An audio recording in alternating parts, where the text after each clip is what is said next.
Olá, psicoamigos! Meu nome é Thaís Davico, sou fundadora da página Psicopedagoga Rio de Janeiro e do site www.encontrodosaber.com.br. Estou aqui para gravar as sequências de vídeos sobre avaliação diagnóstica psicopedagógica e hoje vamos tratar sobre as técnicas projetivas. As técnicas projetivas é do Jorge Visca. A projeção é um termo freudiano, é um termo da psicanálise, que tem a ver com o inconsciente. Esse inconsciente, o próprio Jorge Visca, no livro dele, eu vou colocar as referências na descrição do vídeo, fiquem tranquilos, tá certo? Mas o nome do livro é Técnicas Projetivas Psicopedagógicas e Pautas Gráficas para sua interpretação.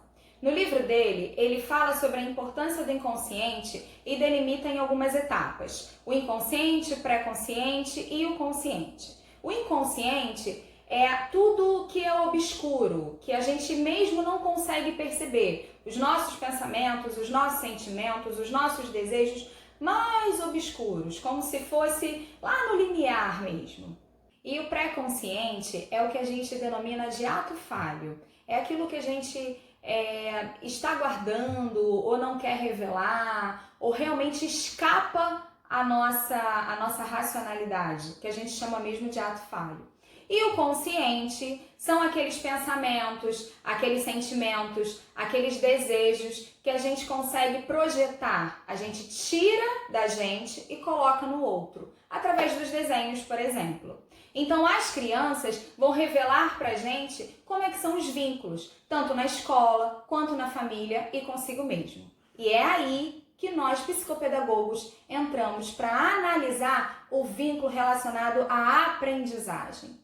Então, como eu expliquei, a projeção é um termo freudiano, ele vem da psicologia. E a gente vai se inspirar sim na questão psicológica, mas somente o que for relacionado à aprendizagem. E como a gente sabe, a aprendizagem ela não se destina apenas no campo da educação, no campo escolar. A gente aprende em todos os âmbitos. Então o Jorge Visca, ele vai falar sobre os 3 principais domínios, que é o escolar, o familiar e o consigo mesmo. O Jorge Visca, ele fala do ambiente escolar, familiar e consigo mesmo. E para esses ambientes, a gente tem testes específicos, com consignas específicas. Consignas são os comandos dados às crianças, são perguntas direcionadas. No âmbito escolar, nós temos o par educativo, a planta da sala de aula, eu com meus colegas, sendo que cada teste desse é relacionado a uma faixa etária. Então, o par educativo é para crianças entre 6 e 7 anos. A planta da sala de aula é entre crianças de 7 a 8 anos. E eu com meus colegas, crianças de 8 a 9 anos.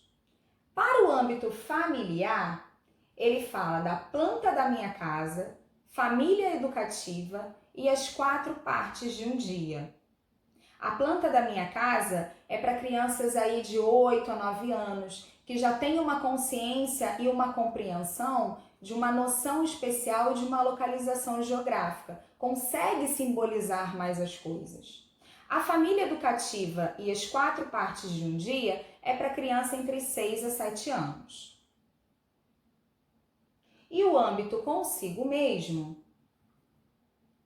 O desenho em episódios, o dia do meu aniversário, em minhas férias e fazendo o que mais gosto. O desenho em episódios são para crianças da educação infantil, 4, 5 anos. O dia do meu aniversário não restringe faixa etária e em minhas férias e fazendo o que mais gosto é entre 6 e 7 anos.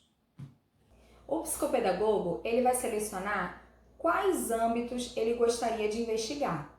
Ele pode selecionar um teste de cada âmbito, um do familiar, um do escolar e um do consigo mesmo, ou destinar mais testes para o familiar, mais testes para o escolar, mais testes para o consigo mesmo.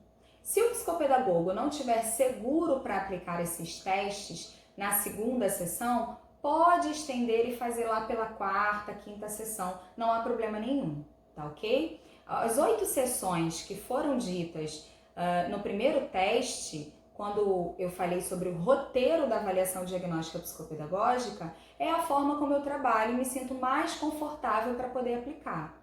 Mas, como eu disse, é bom a gente se inspirar nas pessoas, mas fazer da nossa forma, ter a nossa verdade, tá bom? Então, as consígnias são as perguntas estruturadas. Então, vamos pegar um exemplo do par educativo. O par educativo, você vai direcionar uma pergunta, uma consígnia, perguntando para o aprendente quem ensina e quem aprende. Você vai desenhar para mim duas pessoas. Isso é muito importante. A consígnia deve ser clara, não pode induzir ao erro. Então eu gostaria que você desenhasse duas pessoas, uma que ensina e uma que aprende. Deixa a criança nesse momento com a disponibilidade tanto da folha sulfite branca, uma folha branca simples, um lápis e uma borracha. Então a criança vai fazer o desenho, deixa ela projetar no papel aquilo que ela gostaria, tá certo? Mas seguindo a consígnia. Então desenha duas pessoas, uma que ensina, outra que aprende. A gente vai observar se a criança desenha a professora, se desenha a mãe, se desenha um amiguinho, se desenha a tia. É importante que ali a gente observe a que a criança destina como professor. O professor nem sempre é o de sala de aula. E quem está aprendendo? Ela se projeta? Ela coloca uma outra pessoa? Ela se coloca em terceira pessoa?